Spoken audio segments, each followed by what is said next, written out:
Dale, I am so excited for today's chat. AI, it's everywhere. It's in the news. You can't escape it. It's going to create $1 trillion company. It's got, people moving to Microsoft, which seems to be cornering every corner of the AI market right now.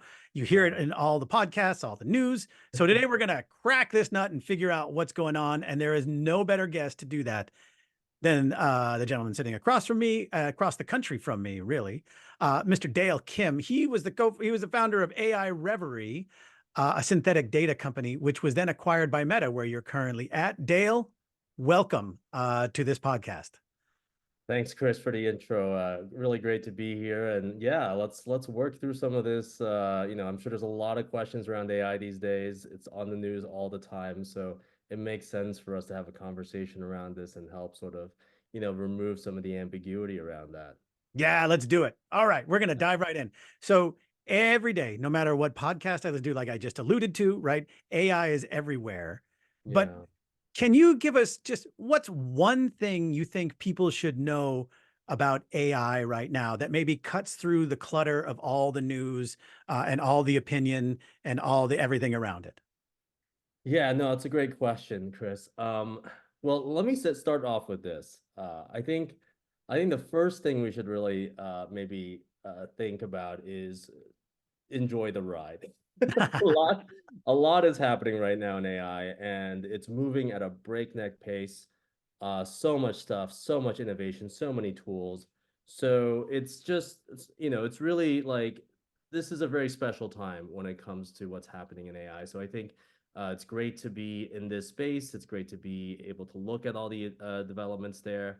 If there's one thing, well, let me take a step back because I think sometimes the term AI, it's a very, very broad term, right? So it encompasses everything from computer vision, robotics, protein folding, all of these different types of things you can use AI for.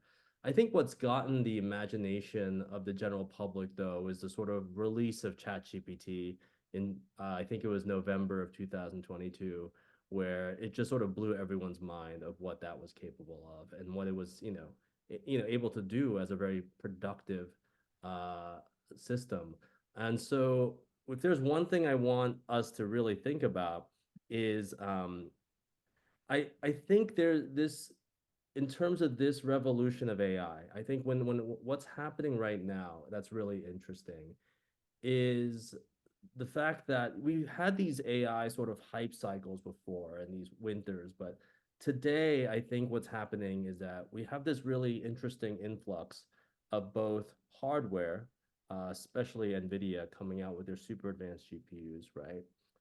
We have also this sort of era of big data that's happened several years ago, but also really helped fueling this revolution of ChatGPT and now new models like video generation from OpenAI called Sora. And you also have this innovation in deep learning and the architectures that drive ChatGPT. And so sort of the confluence of data, this architecture and this hardware is all coming together right now. And it's actually creating this really amazing moment to drive a lot of innovations there. So I would say at a high level, this is something that I think is going to stay for a while. It's not going to be something that is going to, die down in the next year or so. So maybe that's the one thing I would just say, like, hold on to your horses, enjoy this ride. It's going to be a lot of really interesting stuff coming. And I'm happy to sort of answer any like more, in-depth questions about it. But I would say just, appreciating the moment is one thing to consider Got it. All right. So this isn't MySpace, is what you're saying. there. So, and I I want to mean, make sure we plant this flag yeah, right now so that people know they can ask questions of you at the end here. They can submit questions and then I will ask them of yeah, you. yeah, I yeah, think that's, absolutely. I'm Yeah, please. sorry. I think that's a really interesting point, what you brought up, right? Which is everybody thinks of AI sort of in a silo, but really it's sort of like the culmination of so many things that are happened, right? Google having so much of, or Facebook having, all this data that we have provided, right? Providing sort of the fertile ground upon which these algorithms can learn and then become turned into products like ChatGPT and chips that are fast enough to process things, right? So I think you make a really good point that it's not just one thing all of a sudden, it's the culmination of many things. Yeah, and if I can go a little bit more technical and as to why I think this particular era of deep learning is interesting, is that a lot of the previous sort of AI models and approaches, one of the things you sort of run into is this idea of overfitting the data, meaning that once you train, AI, a lot of AI is trained based off of what you call machine learning, which is the idea that you take data and the model that you're sort of training ingests this data to learn the patterns in that data, right? And then it's able to do predictions based off of that. So what happened in the history of often these AI models is that they would get to a certain point of performance and they would just kind of plateau, and that it wouldn't really be able to generalize to do other things, right? And so what's cool now is that with some of these architectures, we're finding that the more data you feed it, it just keeps getting better. It's super hungry for data, and this is also why you get this really cool emergent behaviors that come out of these large language models. Oh, perfect segue. We didn't even plan this. That's a perfect segue to my next question. Sure. LLMs, large language models. This is sort of like a everything I wanted to know about AI, but was afraid to ask, right? Like, and I Great. think some people in our audience might feel the same way, where Yeah. you might feel the question is too basic. So I understand what LLM stands for, but I don't Right. know why it's important. What Mhm. is why is that the basis or such an important factor in sort of this rapid evolution of AI, or the basis upon which products are created, AI products? So what is a Yeah. large language model? Sorry. Right. Exactly. So, and the name is just such a simple name, right? It just stands for a large language model. And large is really, I think they use that term because if you think about the number of weights or parameters within these models, right? They're not in the millions, just in the millions. They're in the hundreds of millions, billions, trillions of parameters that actually drive the prediction engine of this. And so you can think of a parameter in sort of this neural network kind of sense of like a knob almost, right? Where you're like tweaking an individual knob. And as information passes through, it gets readjusted through these knobs, right? And then at some point, you get this final prediction. And so at a super high level, right? This is just sort of that's why they call it large. It's just got an insane number of parameters that specify how this prediction engine and prediction machine can work, right? So if you want to go a little bit deeper and you think about ChatGPT and a lot of these other large language models, the architecture that underlies all of them are actually quite similar. They're all, for the most part, based off of what they call the transformer architecture. And it's just an architecture that came out in 2016, actually, I believe, from a paper from Google called "Attention is All You Need." If you want to get really nerdy and deep into some of this stuff, like that is like just keyword transformer architecture. There's a lot of great YouTube tutorials on it, but it really drives the basis of it. So having said that, how these models actually kind of work, it's kind of really simple and almost dumb, right? So it like what they're essentially these autoregressive systems, and what that means is basically you're taking all of these like words, in a sentence or in a paragraph, and given all the and what they call the context length of, let's say you have a context length of 1,000 tokens or 10,000 tokens, you can think of that roughly as like 10,000 words, right?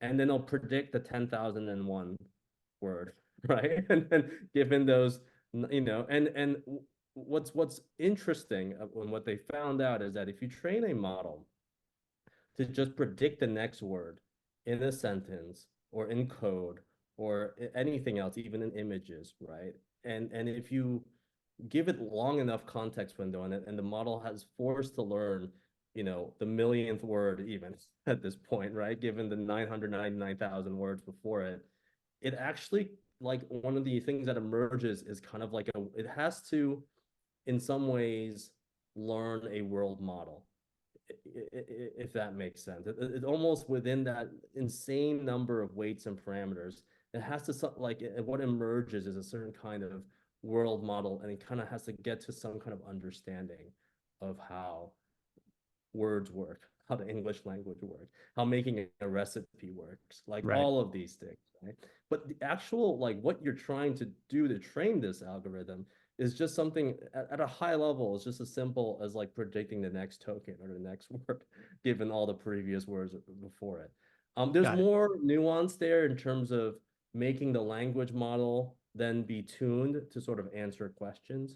So so when I'm asking a question, instead of just keep on predicting what the next part of that question will be, it'll give me an answer like ChatGPT does, right? And so there's some nuances of what they call instruction tuning that you kind of do to enable that. But for the most part, the pre-trained GPT, right? The PT stands for the pre-trained transformer, right? And that part is just that part of predicting words. Yeah. So let's talk about ChatGPT, right? So for the purposes of people watching right now, is there a substantial difference between like ChatGPT or Bard, I think by Google, or was it Gemini or whatever, right? Like as if they're looking to get into a tool to use, is Yeah. that is should people just go to ChatGPT, or does it make a substantive difference kind of which product they're going to use? Yeah, it's a good question, I'm sure, and it makes sense, right? Like there's all these tools that are coming out there and like which one's better, which one's the one I should put like the $20 a month subscription on.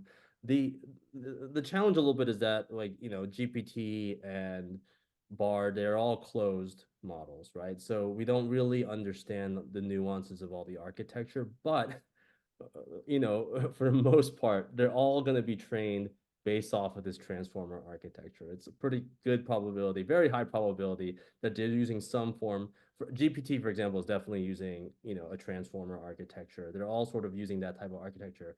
Where the differentiation happens, I think, is the data, right? How has this been trained and with what data, right? And so when you look at the performance of these, there's a lot of benchmarks out there, the evaluation methods and all of those things can give you a signal as to how good these things are. But for the practical use case, my suggestion is to just try these things out and see what works for you. Like, for example, there's also Claude, right, from Anthropic, which is another sort of chat GPT competitor. And recently, actually, that's supposedly in like the last week or so, that their newest version, Opus, has been beating GPT in certain benchmarks. But one of the things that Claude doesn't do as well as GPT is image and visual understanding, right? So if you need to like put in an image and ask, this LLM like what's inside this image or what's inside this web page, you'd rather go with ChatGPT. So some of these have different functionalities, right? That you might want to consider there. But for the most part, they're all going to be trained with a ton of data, enormous amounts of data, for lots of money and compute. Yeah. Okay, so let's think about that then, right? Because whenever I go to Chat GPT, I kind of get stuck on stupid. Like I see like a tool that is basically just like, well, where in the universe would you like to go? And then I'd be like, oh, I don't know what I want, right? And so I wind up, saying, hey, write a short story about dragons or something that I don't even really need, right? Yeah, yeah, And so yeah, I'm wondering, like, when people start, let's just assume ChatGPT is probably the best known. It's easy to yeah. Let's access, stick right? with that. So let's Totally. just stick with that, right? Yeah. I am either trying to improve what I do. Well, let me rephrase this. What's a good place to start just to sort of get the wheels turning or to get familiar with like how these tools work? What's a good sort of entry path for people? Yeah, I think, that it's going to be dependent on what you're trying to accomplish, because I think these tools will be most meaningful when you're able to solve some of the problems you're trying to, tackle. So I would sort of recommend that to think about what is it that, you know, are you trying to create? A lot of times for folks in business, the output of your labor is often like either a document or some spreadsheet or some table or something of that sort that you're trying to generate through analysis, right? So it's all of the many of those things can be done with ChatGPT. What people maybe might not realize is that there are really, interesting ways of working with ChatGPT to give you the best outcome. So for example, you might sort of throw it a PDF and then ask it to read the PDF and just get something relevant out of the PDF for you, right? So let's say you're a scientist looking to sort of understand what's in this PDF, summarize it. That's one of the most simple things you can do. But another thing you can do is sort of say, hey, I have this complex task where I have to analyze all the data sets within this research paper, and I want to find the URLs of this data set, and I want to then be able to create a table around that, and also add a little summary behind each row, and ChatGPT can do those things, right? So what people now the trick a little bit here is that these systems actually work better if you can break a complex task into subtasks. So if you have a very complex set of tasks, you can then sort of say, hey, here are the steps I want you to take. And if you actually list out the steps of the things that you think this task would require, it actually does a better job. And this goes into a sort of, and people have been building entire application frameworks. One popular one is called LangChain in order to create systems that, like in the example I just mentioned. Okay, so that's a great setup, right? Like there's this idea around prompt writing, right? Which seems to be its own specific skill, which Yeah. is sort of like to your point, like if you want to create, if you want it to run multiple steps, then you should be very specific. It reminds me of like when I was in fourth grade, we had to write instructions on how to, make a peanut butter and jelly sandwich. And people would normally say, well, put the peanut butter on the bread. But you didn't say where it or what to use or anything like that, right? So what are some good best practices for people who want to in creating effective prompts, understanding that there are a lot of different tasks, but does Yeah. it just come down to specificity or writing multiple steps? Like what are in your mind, what's a Yeah. good way for someone who's new to this to start really harnessing the power through proper prompt writing? Yeah. So, if you don't have a like strong technical background at all and code is scary to you and things like that, then you can actually just do a lot with what you just mentioned, prompt engineering, right? And there's actually a great course on this by Andrew Ng at deeplearning.ai. So I highly recommend if you're a novice, if you're, not a super savvy technical person, to just take one of these beginner courses and look at all the interesting ways you can, just modify your prompt to get better responses. And I'll just give an example of one thing that I think is kind of interesting. Let's say you're looking for, you're asking ChatGPT and you're trying to figure out what is the sentiment of this phrase or this, what is the sort of emotion? Is it positive or negative, right? If you just ask it like, okay, what is the sentiment of this phrase or this paragraph or this sentence? Um, it might actually give you like a very verbose response, right? But what you can do with prompt engineering is you could actually give it an example of what the output should look like, and then specify, hey, I just want a one-word answer that's either yes or no as part of the prompt itself. And then ChatGPT will read that and then give you, for most of the time, highly likely the one-word answer that you asked for. So you can actually just instruct ChatGPT to give you something in a very way by providing an example of how you would like the thing to look like, right? And then using that as the full prompt, right? So it's capable of doing things, and obviously you can extend that to even more complicated examples there. But that's just a little bit of insight into what you can do with prompt engineering. Yeah, I know. I've tried it, like trying, my son is beyond me in math anymore. And so trying to get like when he gets stuck, like explain, Yeah, whatever exponential functions for right. a, for a, an 8-year-old or whatever it is, right? Like, and then it seems to Yeah. sort of strip things down a little bit. And then you can say, do it better. And then it tries to. Totally. And now with ChatGPT, you can actually give it the image of the equation using that example, and then highlight the part of the equation you might not understand. And then ChatGPT will analyze the image and then tell you, like, for Schrodinger's equation, like what this part of the function represents in that equation, like by highlighting. Yeah.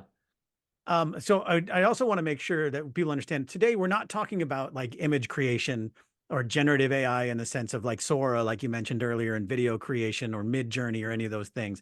We'll have a Mhm. different talk on that because this is really that's a whole different sort of area and emerging area, and we're really talking about sort of analysis, for lack of a better term, with Yeah. ChatGPT. Yeah. I mean, we don't have to talk about that. I just want to point out though that I do think that the future, like the next phase and where this is evolving, and I think just because I think it's an interesting direction, is that these are all becoming multimodal. So instead of just language now, these models are now connecting the LLMs to these vision models. And so and it turns out that if you start adding these extra things there, there's more learning that could be done. I don't want to get too far off into it, but I just think it's a really exciting area to keep an eye out for. Well, what I think I'm hearing you say, right, is that right now you could do text-based inquiry into, like we were talking about, upload a PDF and summarize it for me, right? Which is Mhm. something I never even thought to do. It'd be like, oh yeah, that'd be amazing.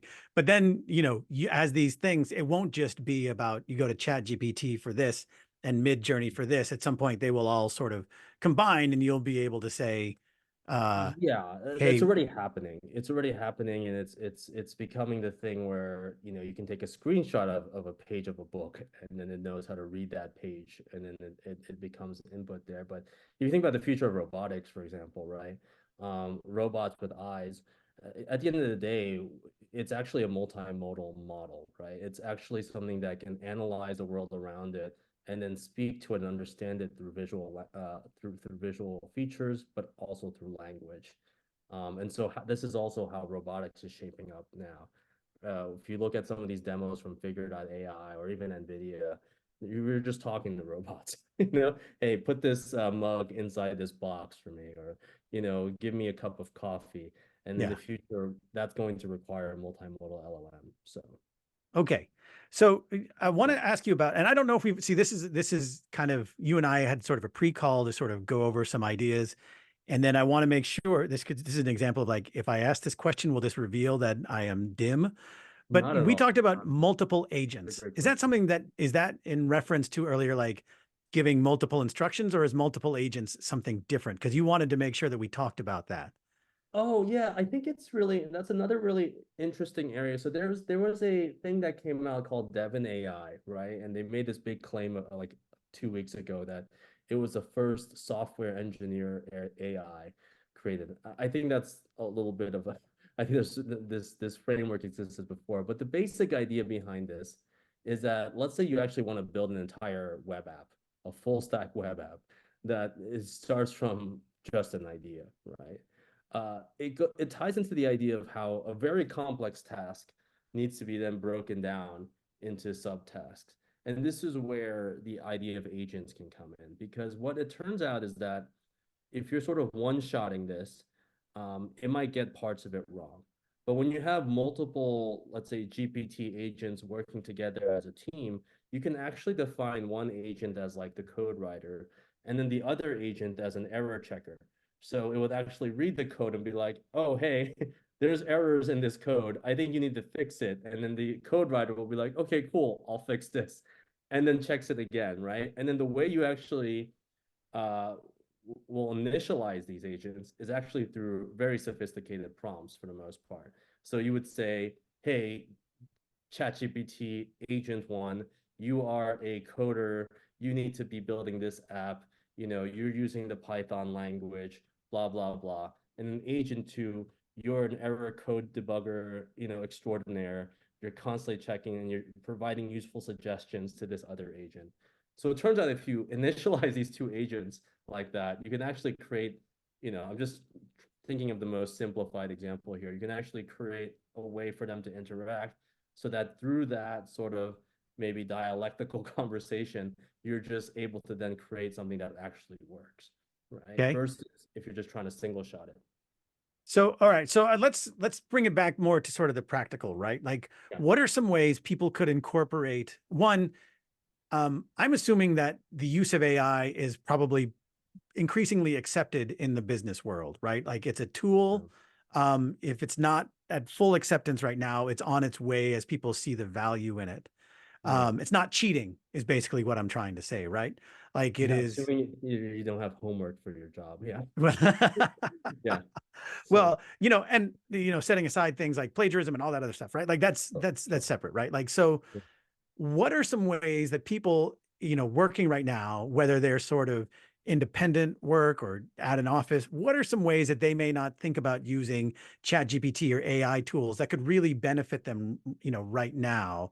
I think, we've mentioned a couple, which is like summarizing, checking code, but are there other things that come to mind since you understand sort of a broader sense of the power of what AI tools are capable of? It's quite broad in terms of what you're able to do. So assuming you're a knowledge worker, right, and you have to ingest information and then produce something. And I know, but I'll just sort of think of, I'll talk about how I like to use it as a research scientist. Um, for example, reading a whole bunch of PDFs, right, and being able to aggregate all of those things and be able to then give me high level summaries, like the URL example, that's just one example. But let's say you're a web developer and you want to actually build web apps, you can actually take a screenshot of the website that you like and then just be like, hey, I'm a small business owner that wants to like emulate this particular website. And then if you have some ability to know code, then like you can actually just take a screenshot and actually emulate that website and it'll actually write out that whole code base for you, right? There's ways of doing that. Um, I'm trying to think. I mean, if you're in the space of, let's say, business and you're trying to understand market trends, right? You can obviously feed it a ton of information around the industry you're trying to research, and then have it even create graphs for you, right? As to the certain trends. So Claude had a great example of analyzing economic data and being able to do some very thorough analysis with a huge document dump there, right? So part of it is just thinking through what is it that you have to do in terms of your day job? What are the things you have to output? And then what are the several tasks that you have to do there? And then when you break it down to these subtasks, try just putting them through ChatGPT. Maybe there's a part of it where you have to like, you know, put together a spreadsheet, or maybe there's a part of it that you have to analyze this document and pull out the head, the top 2 or 3 points there. Maybe there's something where you have to even look at code. And then from there, you have to understand what to do with that. So there's really almost an unlimited, like if, especially with now the ability to understand images, it's quite powerful what you're capable of doing there. I know it's a little vague, I'm saying, but it's just so broad, Chris, that like Well, yeah, so I want to, I think one thing's important is that you're not going to break anything by trying to use it, right? Like if you come up with some wacky idea, you yeah, know, it's not going to break anything just by trying it, right? And the other thing, I mean, you're not going to break Chat GPT or like crash your no, computer or whatever, right? not at all. Yeah. The other thing that I'm wondering that you can help me with is like the idea around data, right? So you just pointed an example of follow economic trends. Mhm. How often, like, is it just a continuous gobbling of data? And so the chat GPT I use today will have information up to the point where I asked it a question? Yeah, no, that's a good point. So, um, I, one of the things that these models are not, uh, they have a cutoff date in terms of the most up-to-date knowledge, right? So, depending on just because of the nature of the way they're trained, they're not able to easily see, the most recent internet ingested super quickly and then have that information relevant. So what people do is something called retrieval augmented generation, RAG type models.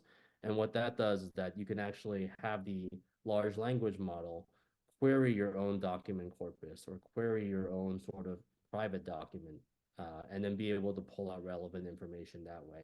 So it's sort of, you can almost think of this LLM acting as like a librarian reading through all of your private stuff. And if you need up-to-date information, it can sort of pull that out. The other thing I want to add is that one of the things that people talk about with these large language models are context windows, meaning like how much data can you give it as part of the prompt? So when Llama 2 came out, and this was only about a year ago, your context window was about 4,000 tokens, which was pretty decent. I mean, it's a bunch of pages.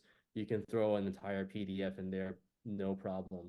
But now it's gone up to 128,000 tokens and even up to 1 million in some models, right? Which means you can dump, like, in this case of Gemini from Google, you can dump, 1,000 PDFs in there, right?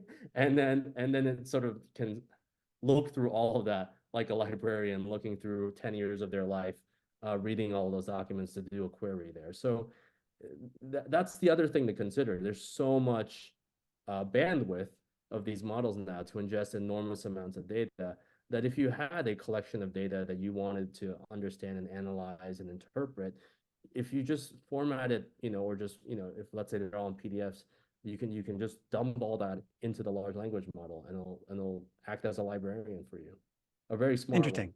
Yeah. Okay. I want to open it up to people. Thank you, everybody who joined us today. Please feel free to type in a question and I will pass it along to our world-class expert here. So go ahead and type that in. So I want to just like practically speaking again, right? Like I'm not saying ChatGPT is the best sort of model to use out there, but it seems to be the most readily available. And maybe you can explain for people like there's a free version or you can pay 20 bucks a month for it. And in your estimation is it worth the 20 bucks a month? Do you get like Oh yeah. faster queries? Hands, Do you get like, you're up in the queue, you don't get hung up on things? hands down, $20 a month. It's totally.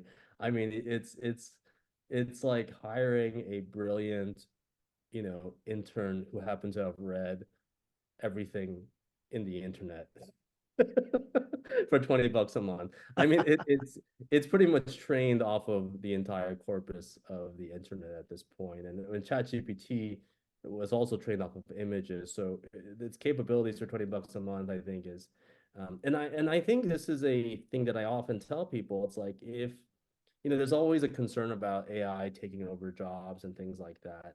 I think the bigger concern is more about competition around people who know how to use these tools Right. to further accelerate their work, right? And to be 10x more productive than it is about sort of taking away jobs. I'm not, I sort of ascribe that a more useful metaphor there is just around thinking about what tasks can be automated through AI rather than a job, and then thinking about what you can use for ChatGPT to automate some of the tasks that you don't really feel are worth, or that you can put aside and don't require a high level of supervision. Are there some resources out there you would point people to help them become more sort of fluent in AI? I mean, you I mentioned the Andrew honestly Ng think that, class earlier, yeah. online course. So I honestly think I'm a big fan of deeplearning.ai. I think Andrew Ng has done an amazing job at putting together a combination of very introductory courses on how these things work, to more advanced courses of building entire application frameworks around these language models, right? So I would first start there. Go to deeplearning.ai. All these courses are free. So there's really no excuse if you want to learn to just take them for free. And what's great about some of these courses, they actually have interactive coding notebooks side by side. So you can actually use a Jupyter notebook, interactively code along with the actual tutorial, right? So you can get some really good hands-on experience there. So I would say that's the best. And then, I actually love going on YouTube and finding some great personalities who are going over some of these things as well, too, which I think, there's a guy named Matthew Berman who is pretty great at, like, when something new comes out within a week, he has a video on it, or even less, about how awesome this thing is. He reviews it, talks about like its pros and cons that he thinks. There's a lot of personalities out there who are creating great content around these tools. So just do a simple YouTube search. And if you wanted to like understand prompt engineering, that's also a great way.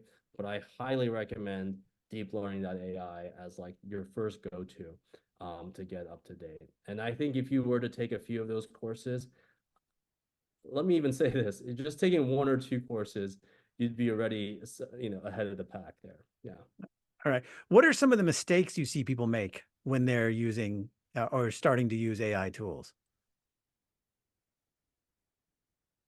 It's a good question. I think part of it is, I think, Chris, you brought this up yourself, right? It's sort of like, what are the capabilities, right? And then I think it's really giving it a try, right? And not, and I'm not saying you did this, but like it's just more like keeping at it, right? And then just thinking a little bit, take one or two of these lectures from Deep Learning AI, think about how you can take and break down your task into maybe a little bit more, simpler tasks, and then just try it, and stick with it for like, a few weeks, and see what you think. Because I think there's a lot you can get out of these tools that we're just sort of scratching the surface by just talking about simple what they call zero shot prompting, which is just, you just ask it a question, get an answer. And then I wonder for the more entrepreneurial of those in the audience, um, is it a there are so many AI startups happening right now, right? Yeah. That's where sort of a lot of the money is going. But do you think that that Mhm. market is sort of saturated at this point, or you would need to raise so much money that it's sort of, getting you unless you had something really magical, like for somebody who wants to get into the business of AI, I Yeah, guess yeah. what's a good place to either look or start? Yeah, my recommendation on this, to be safe, and having been a former entrepreneur myself, is it helps to think deeply about a problem in the world and become a domain expert there. And I would say that a startup focusing on solving a certain problem, that is highly focused, is a much better bet than trying to work on, let's say, a new foundation model that will compete with ChatGPT, right? So the Yeah. budget for these things is in the millions, tens of millions of dollars easily to train a foundation model. So I think it makes a lot more sense, and I think the world needs more of this anyway, is to sort of leverage open source foundation models. A lot already exists. Llama from Meta is obviously one of them, but there are several others as well.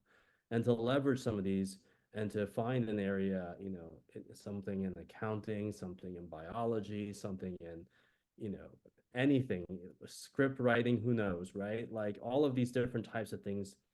Just if you have some domain expertise there, leverage that, and then use ChatGPT to accelerate, your applications around that. And it's now really, really, people have been building great tools. LangChain is one of them, where you can build much more complicated applications around ChatGPT. And so you can create these really nice, fully functioning systems. Yeah, I mean, even when Apple is using somebody else's, you know, AI, using Google's instead of building their own, that sort of gives you a sense of like, oh yeah, use what's out there already. One tricky thing is copyright, obviously, right? So there Yeah. might be issues around training data off of the entire internet, which is so, yeah. Excellent. Well, Dale Kim, this has been a fascinating chat. Thank you so much. I really appreciate it. This is a place I'm sure we'll talk again. We could talk in, 2 months from now, and I'm sure a lot of things would be upended. I heard Chat GPT 5 is coming out this summer, as I had heard something Yeah, we'll to see. that Yeah, extent. yeah, exactly. There's gonna be that, and then Claude. I recommend Claude 3 Opus as another one, as an alternative if you want to try a really high functioning ChatGPT style model. That's a really great one as well too. And that Well, just came out a few weeks ago. Yeah. we got one question here from the audience. It's who said, if I had to choose one paid LLM service, is there one you'd recommend? He has access to Gemini and trialed Perplexity and was impressed, or Perplexity AI Plus and was recently impressed. So, do you have any sort of, uh, Yeah, you know, if you really like, but I believe Perplexity.ai is actually uses ChatGPT as the sort of large language model. I don't think they have their own yet. And so I would say what Perplexity has done a good job of sort of building is a great example of building a great application framework around these large language models to pull in relevant search results and things like that, and to summarize that for you. So if you want, what I really like about ChatGPT is its ability to understand images. I think that's really powerful. If you think about just, and also what you can get out of visual data, it really does open up doors. But if you want to just, if you like Perplexity, yeah, definitely. I would subscribe to several. I know it's like some money per month, but if you start really enjoying and you start getting better at it, it also helps to have multiple options there too. all right, Dale Kim, thank you. Hopefully, we won't have an AI chatbot asking you questions next year during this question, during this Q&A. We really appreciate your time. Thank you so much. Absolutely. And I guess that's it.